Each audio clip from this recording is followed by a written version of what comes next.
Well, tomorrow's race day, and as usual, I do my homework the night before. Just to get this out of the way, let's do a post-mortem of what happened from the last race. And ignore the scales. I will talk about them later. If you watch my last short, what happened was I had some engine problems. It was sputtering. It sounded terrible.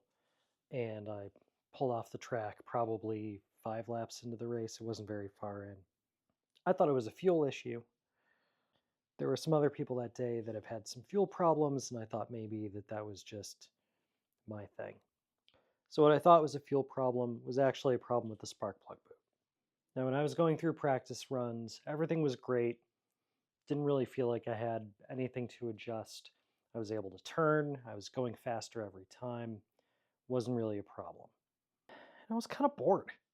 And I was like, what am I going to do? Like, what could I do to eke out a little more performance? And I noticed my spark plug. And I decided to change it. Now, this is the old one. There are 2 styles. You can get one with the anode. This is, your classic style, and it's capped to a certain amount of whatever. This is the, I don't know what to call this, but there's no little hook. And something that I've been thinking about a lot is spark plug indexing.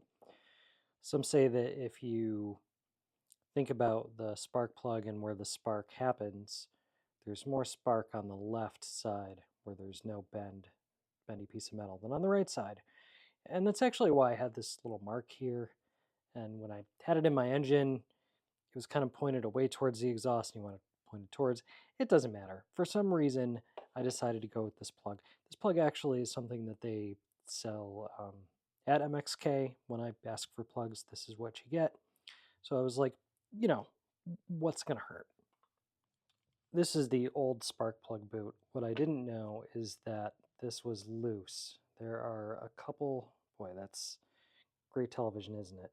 There are a couple clips here that make sure that this attaches to the tip of the spark plug, and that was not engaging. And what that meant was this was flipping around all over the place. It was still staying on, but it was definitely not making great contact. And because of that, you can kind of see I wiped some of it off. There's a lot of extra soot.